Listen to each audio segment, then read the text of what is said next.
President Macron has convened us for what has been dubbed as the How Dare You Summit.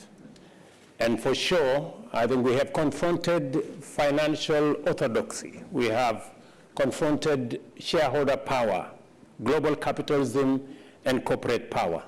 And we have also had a conversation about big oil. Madame Lawrence, Tobiana spoke about breaking taboos.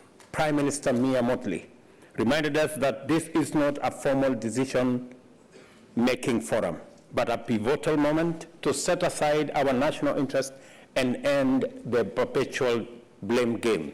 I want to repeat here again, as I did before, this is not about North versus South. It is not about emitters or non-emitters. It's not about the rich versus poor, climate guilty or innocent, and the powerful or the powerless. It's about all of us, big and small. It's about us in our diversity. And it's about crafting a win-win outcome. These are the benchmarks we have established for ourselves. They will serve us as a criteria against which we must assess our agreement. We have agreed that no country should be forced to choose between eradicating poverty and preserving the climate.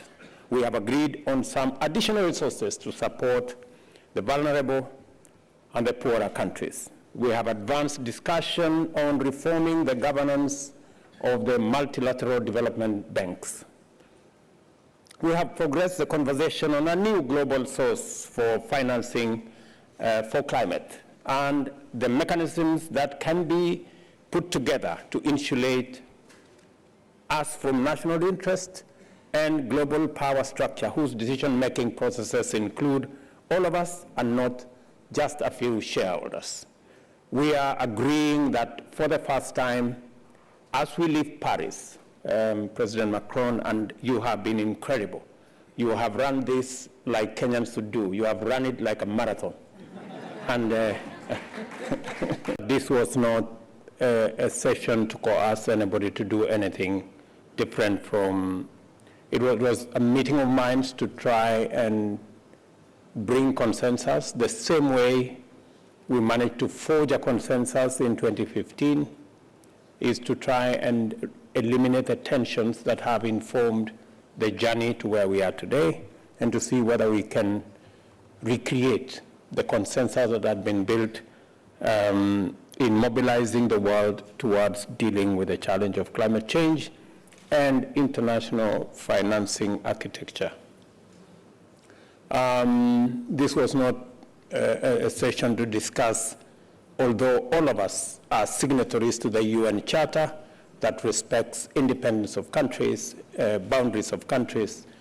We are all believers in that, and that is why my colleagues from the African continent went to Kiev, went to St. Petersburg, because we believe there can be a peaceful resolution of all conflicts, including those in our continent, in Sudan, in DRC, in Somalia. There is always a way that we can resolve this in a peaceful manner. Our concern, at least those of us from the global south, and especially in Africa, is the effects the war is having on commodity prices, fertilizer, grain. That's really impacting very negatively on the cost of living. It's also raising concerns to us because of the challenge of energy. Russia having done whatever they did, many countries are going back to fossil fuel. You know, the examples are out there. We're getting reports that maybe the UK is going to switch on their coal plants. I think that's not good for what we are trying to deal with. It's not good for the challenge we are faced with, the existential threat that faces humanity. The moment we engage the reverse gear about the things that we had done and we thought we were making progress, it concerns not just us, but I'm sure it concerns humanity. The ultimate judgment of our success does not rest in our hands. In the coming days, the world will pass the verdict on us. But I must say, being part of this conference, we have made tremendous progress. I would have preferred to see a firm commitment building on the G20 debt suspension initiative to deploy a portion of the new development finance sought to provide greater fiscal space for heavily indebted countries by refinancing their maturing debts on more favorable and extended terms. Many of our countries lack the necessary fiscal room to take on additional debt. And we're saying this, as we discuss this new financing system,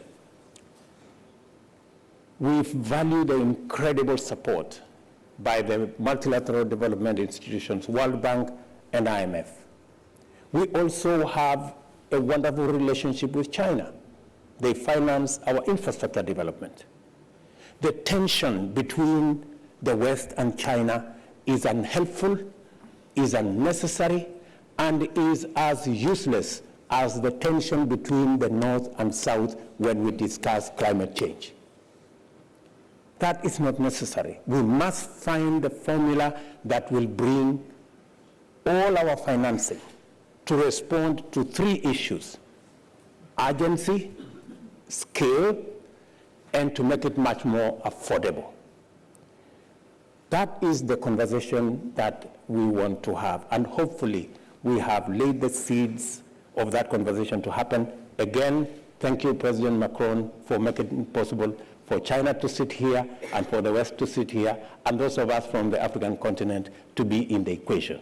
We don't take it for granted. Let me mention three straight things. Number one, we are bringing our ideas. We've had a very honest but candid conversation around the table. We've had others, but they've also listened to us, because we believe that we do not want anymore to be a continent where people complain, where we are victims, where we are the corner. We believe that Africa can step forward in a very proud way to work with the rest of the world on the challenges we have and provide solutions. We agree, for example, with the suggestions that it could be difficult, maybe nations, maybe when we talk about national interest, how do you enforce carbon tax? How do you enforce shipping tax? How do you deal with financial transaction tax?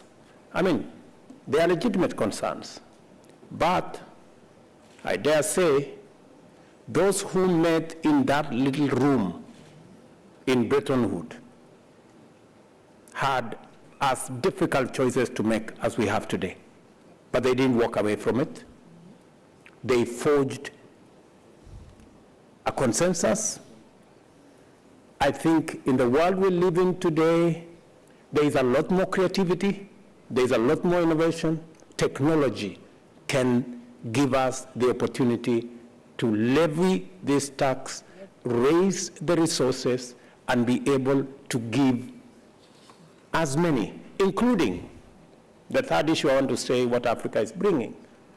We are the continent with the largest renewable energy reserves, whether it is wind, solar, geothermal, hydro. How are we going to raise the resources to unlock the huge potential in our continent? It is by having this kind of candid conversation. It is by bringing our ideas on how we can be creative, how we can be innovative, how we can leverage on technology so that we can raise the requisite resources to unlock the Hinga Dam that is giving us nightmares, which can provide electricity to 15 countries. We still have 600 million Africans who do not have access to electricity, 900 of them without access, 900 million of them without access to clean cooking energy. We need the scale of the resources that we are discussing and to democratize the raising of those resources so that it becomes a lot more easier to make decisions going into the future. So finally, let me say, Africa is coming with ideas.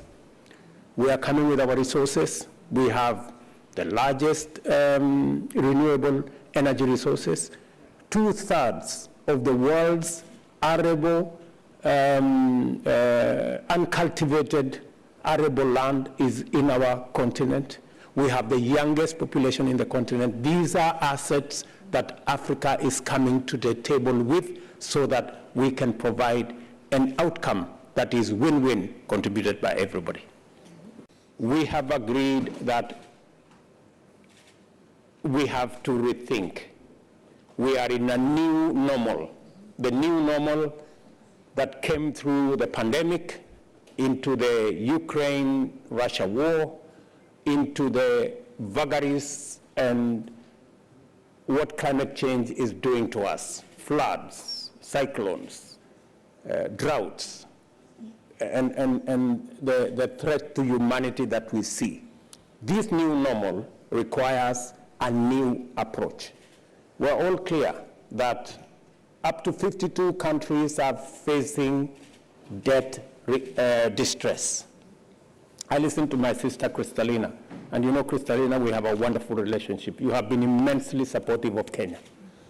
But looking at this context and listening to the discussion about the SDR, the allocation, the reallocation, the application, the verification, the assessment, the next, I get a headache.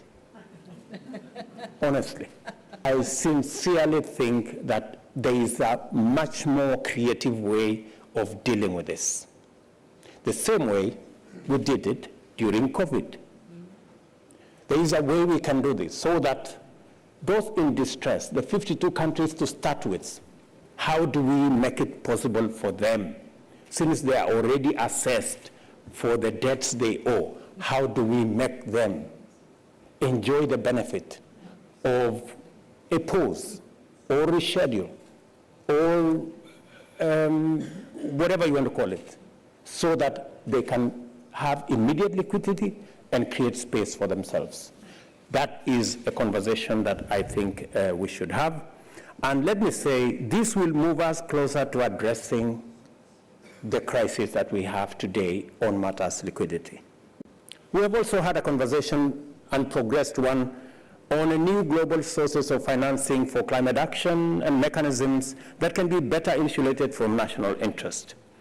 This will move us close to addressing the climate crisis as a global common good, as opposed to something that we have to play a balancing act with the national interest on one end and do this at scale. So they can do this at scale, urgency, and which as if our existence depend on it. Let me clarify. Emmanuel, you've been immensely, speaking to you as a member of the G7, you have been immensely accommodative of all the divergent views that have come on the floor and in all the fora that we have enjoyed ourselves here. We are saying we want this time round a mechanism that involves everybody, where we are all paying, where we are all involved, and where we all decide. Because climate change is not about the North or the South, it's about all of us. And the discussion about carbon tax is a discussion that is a must-have. And on this one, we do not want the North to pay for the South. We want all of us to pay. Whether it is aviation tax, whether it is fuel tax, whether it is shipping tax, we want to pay because we want to be on the table. The conversation about who has not paid what is very energy sapping. It is very tiring. We want to have a different conversation. And I am very happy that that conversation has begun in Paris. And thank you, President Macron, for making it possible for this conversation to happen. We have some time between now and the Africa Climate Summit in Nairobi between the 4th and the 6th of September. That is co-hosted by the Africa Union, and I was told by the chairman of the Africa Union who was here with us, the Africa Union Commission, to invite none other than President Macron. You will be a keynote speaker. We want you to carry the gains we have made here to Nairobi, onward to UN General Assembly, and finally to COP28. The progress that has been made here is immense. Let me tell you, President Macron, I know you said yourself that there is some work to be done. Yes, there is some work to be done. But we have plenty of time between now and Nairobi. We have like 3 months. As I told you yesterday, the UN Charter was negotiated in 2 months. I also said that the Bretton Woods institution where Kristalina and Ajay are working, they were negotiated in a little village, a little town called Bretton Woods in 1945, in 3 weeks. We have a lot of time between here and Nairobi, and between Nairobi and COP28, we can fix this, and it can happen for all of us. Thank you very much. On taxation, I am in favor of an international tax financing the efforts we will be called upon to make to fight against poverty and for the climate. I had reminded you that France has applied 2 taxes which were earlier proposed on airplane tickets on the one hand and financial transactions on the other. But you will agree that an international tax is an international tax when everyone has adopted it. And as we saw with socialism, international taxes do not work in one single country. And we are finding ourselves at a technological frontier. We cannot go on hurting ourselves all alone in our corner. We are going to have to try to oblige others to follow us and to be all mobilized. We are in favor of an international tax on maritime transport because it's a sector which hasn't been taxed, and there's no reason that it shouldn't be taxed. There's no reason it should not contribute to all the efforts that are being made all around the planet. I think that's an excellent cause. We need to go on mobilizing people. We have a club of people who are like-minded, and I think that it's not the only area in which we're going to have to negotiate, but we will negotiate there, and we will begin with probably a very modest contribution because it's a sector which is decarbonizing and we're supporting them to that end, but it's also entirely justified that the very high, sometimes income streams which are made there be taxed. But for that, in order to work, we have to do the same thing that we've done with international taxation, minimum international taxation, which is that we need to have a series of countries that are following the lead. And to be very clear, if China, the United States, and some key European countries that also have large firms involved don't follow, then you'll set up a tax, but nothing will happen because the people who you tax will go toward countries where you don't pay the tax. And so obviously key countries in this area have to be brought on board, and we're going to go on working along those lines. And our next meeting at the IMO in July will be of decisive importance. And you've understood, these aren't just words. These are concrete answers. This is a follow-up mechanism. And at the very latest, in 2 years, we'll meet again, but there will certainly be some intermediate meetings and some in-depth changes. This mechanism is meant here as well to include on a very broad base, as President Ruto reminded us, this is our goal, not just with our governments, but with our civil populations. 2 comments by way of conclusion and some thanks.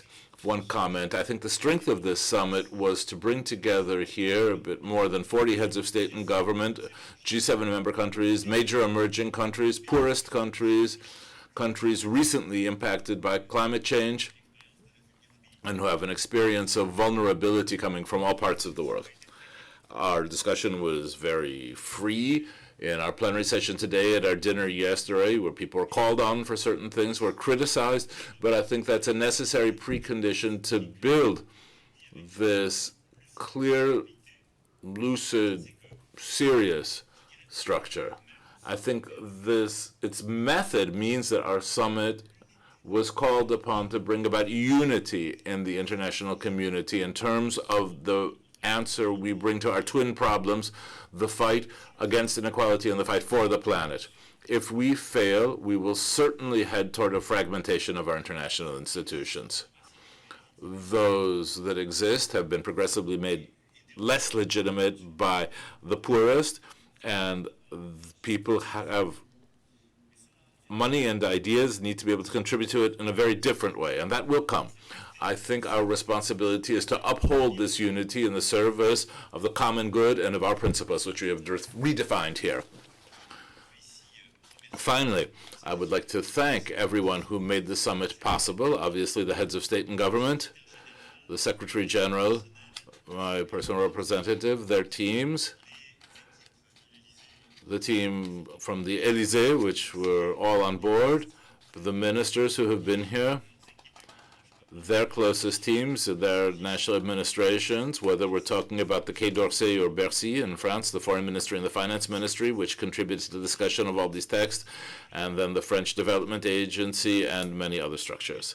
I would also like to thank the Paris Peace Forum and its team, which also were of great assistance, and all the NGOs and representatives of civil society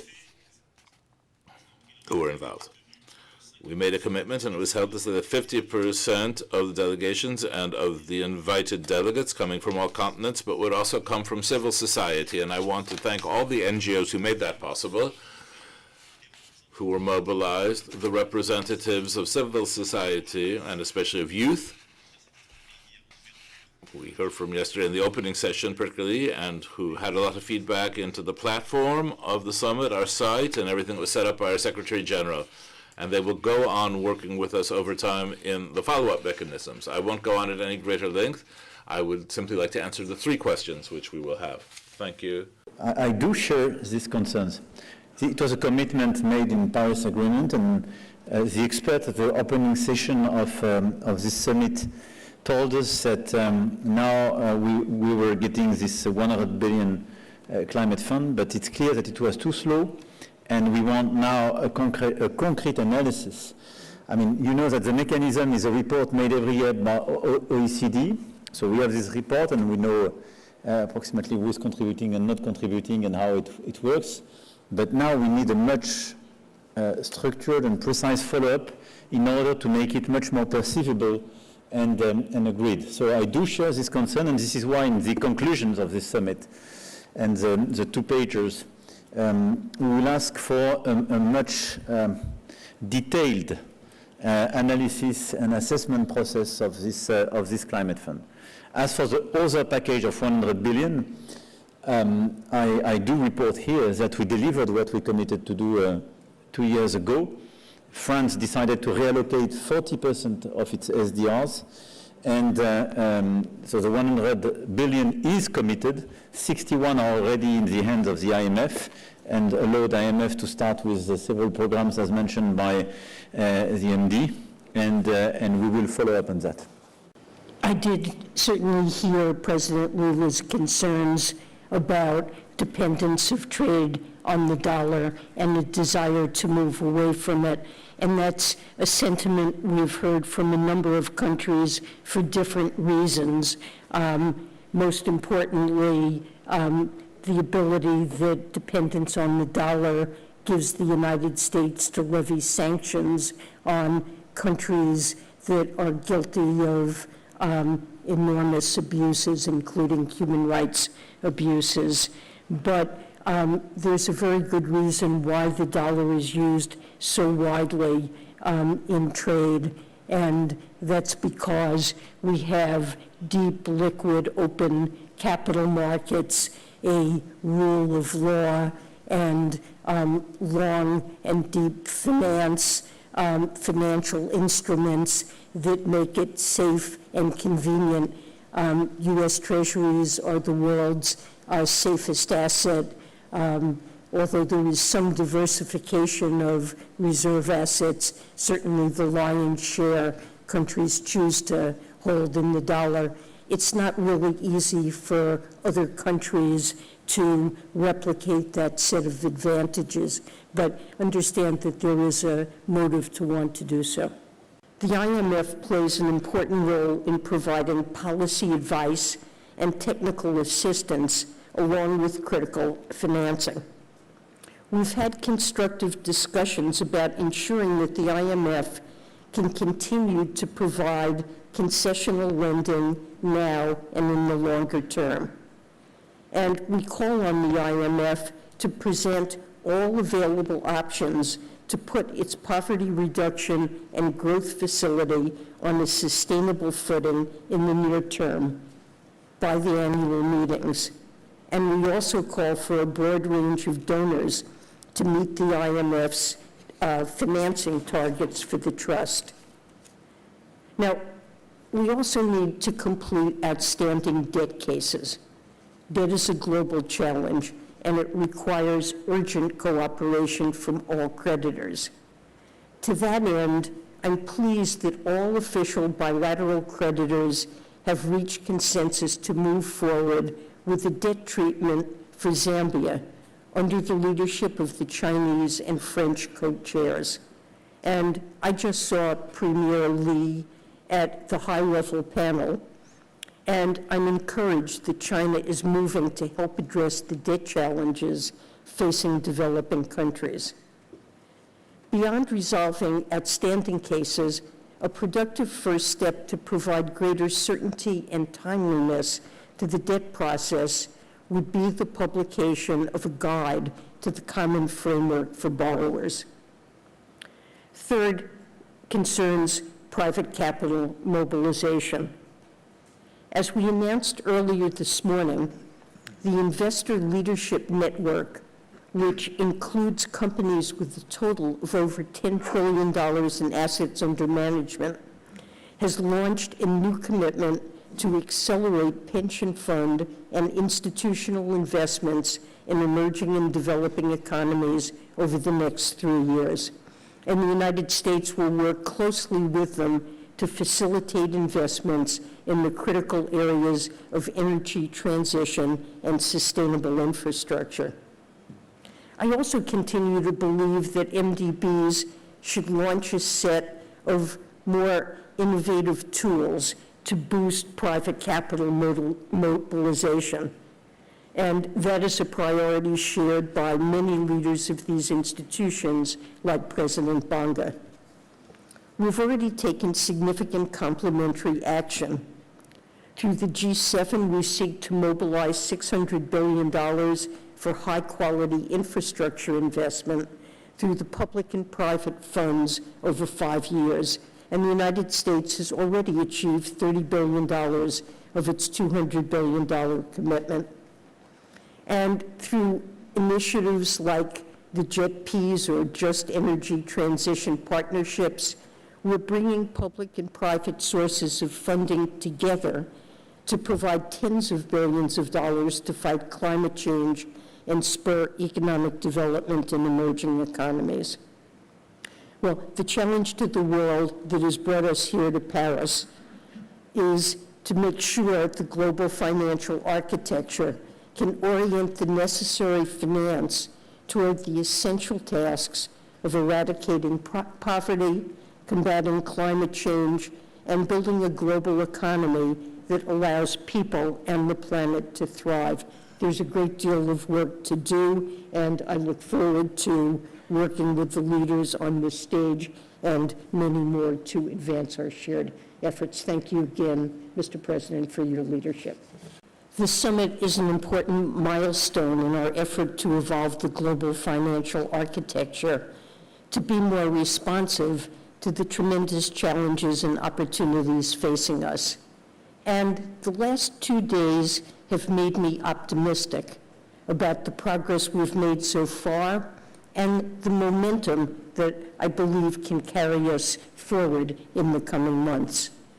I'd like to touch on our progress in 3 areas that I've focused on during my time here at the summit. First, our initiative to evolve the multilateral development banks, or MDBs. Global challenges like climate, pandemics, and fragility and conflict are putting development gains at risk.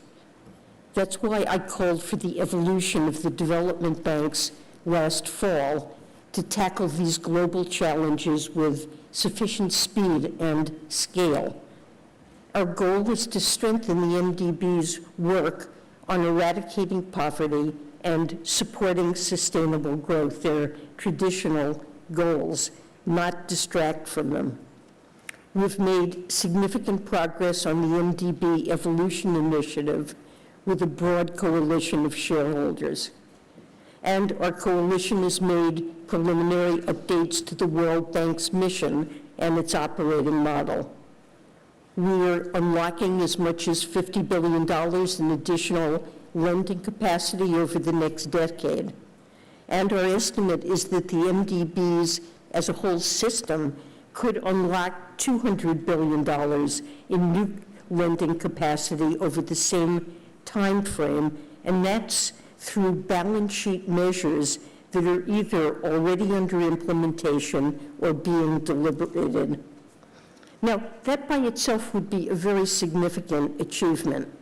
We could have $200 billion in lending capacity that we didn't have before to invest in some of the most pressing problems facing the world: combating climate change, lifting people out of poverty, preparing for future epidemics, and much more.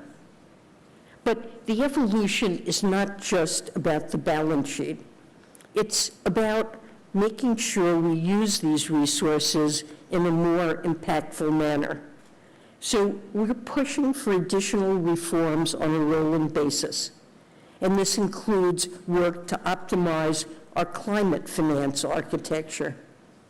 We are very focused on the need to raise substantial additional resources to address climate change and poverty reduction and other global challenges. And so we're very open to innovative approaches, and hopefully we have put some on the table ourselves. I think this is a very constructive suggestion. I think would agree with President Macron's description of the logic of why it would be appropriate, and it's something that the United States will look at.